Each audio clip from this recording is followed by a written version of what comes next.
Oh, this is depth. Or sorry, yeah, distance from tail. This is the distance from the tail. We're literally measuring the distance of the fin from this back edge of the ski. And so the first thing I do is you don't want the caliper to be out of alignment, because in an extreme you're going to be way off on the measurement. You don't want to be here, you don't want to be here.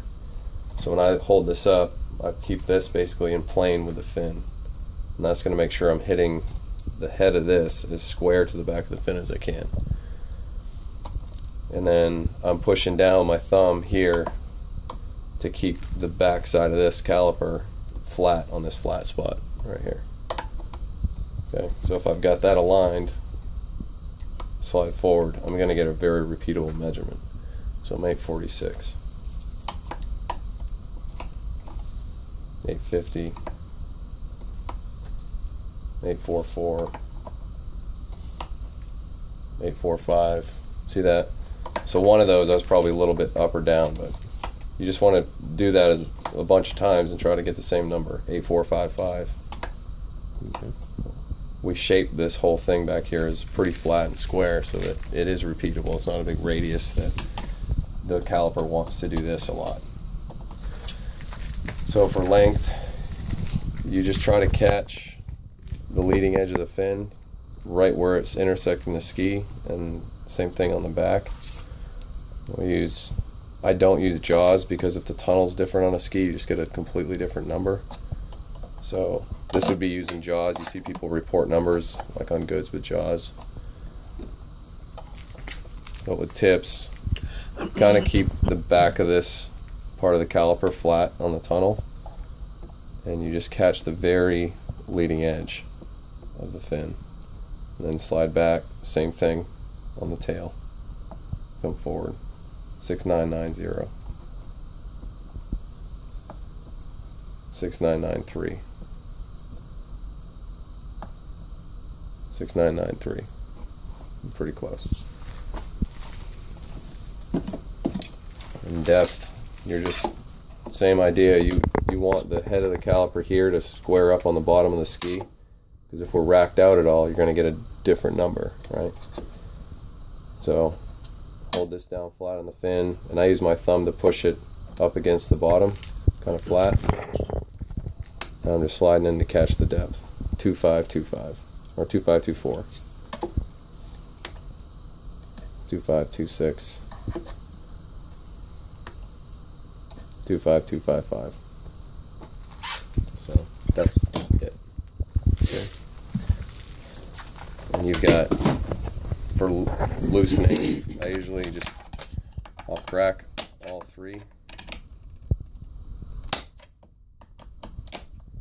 and I almost snug it just a touch, so that when I'm making a move, it doesn't just slip out somewhere. So then if I'm going to add depth, I'm going to drive this screw down here. And let's see how much that screws out. Steel one. I like the fin box that you can do it with the screws. Mine don't. Yeah. You know, fins flopping all over the place. You can see what's going on. This back screw is just driving down and hitting, pushing the fin downwards. Okay. Okay. If I'm going to go shallower, I just back that out. And since I don't have these super loose, it's not just going to push up. I just tap it up until it's touching again. And if it's not moving, with a couple taps, loosen up a little bit more. It's touching. But if you run everything super loose and you go shallower and you push it in, sometimes the tip will fall down. And if you don't double check everything after you move it, you won't know that it's moved. Mm-hmm. So that's one reason I kind of snug things, because it can still shift a little bit, but you want it to kind of stay there. Because even if you measure the depth, but you don't realize that the front of the fin is falling down, just the fact that the front of the fin is lower can make this depth read deeper. So then if you go make the front shallower because you realize it was too long, and you reset the front, then you'll go back to measure the depth, and the depth will be too shallow. So you want to keep things, you know, pretty close to home with where you are settings wise. The distance from tail adjustment is just this jacking screw on the back. As I turn that, tighten it, in a sense, it's driving the screw in and driving the fin forward. I back it out. It's a little bit harder to come back, but you just make sure you're loose enough with the clamp. Again, not completely loose, you don't want things to drop, but loose enough that you can slide back against that set screw again. And adding length is just the same exact idea up here.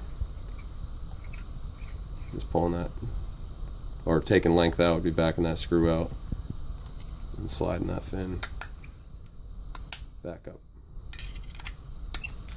Make sense? Oh yeah. Yep. It does. And then the wing, what I do is I use to put the screw in the front. I come up through that hole right there and get that started. Then I do the back screw second.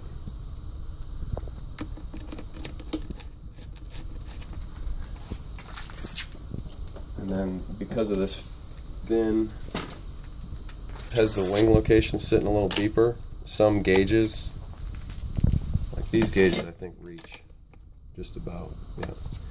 But like some gauges won't. And all you need to do, I just take my caliper and fill the volume like that. There you go. Okay. And one little trick, and if you don't, I don't usually measure the wing on both sides just because it takes too long.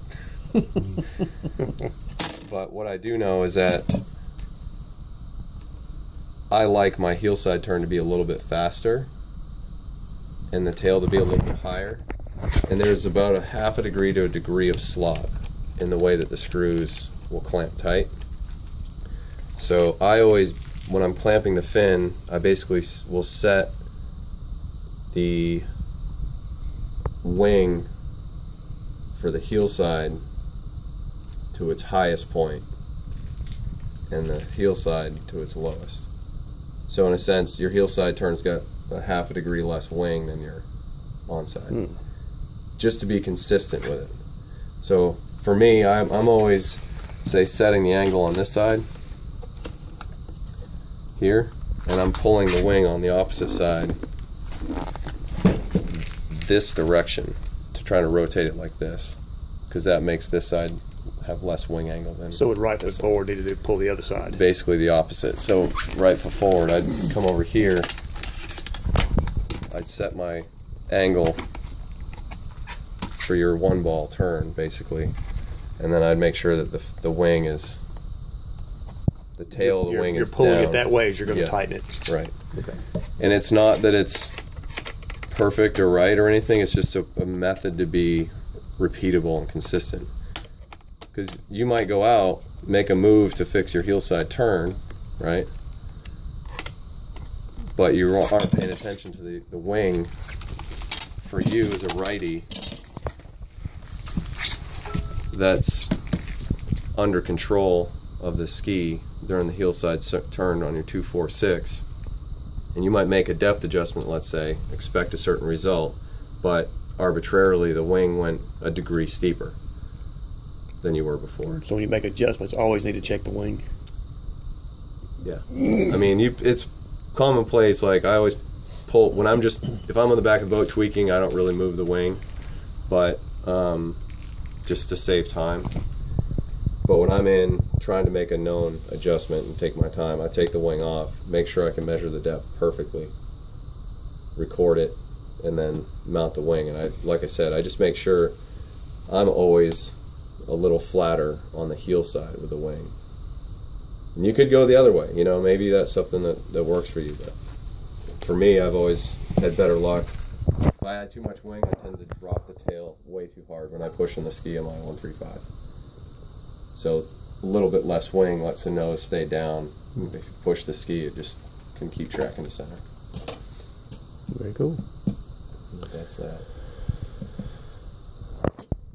Yeah, that came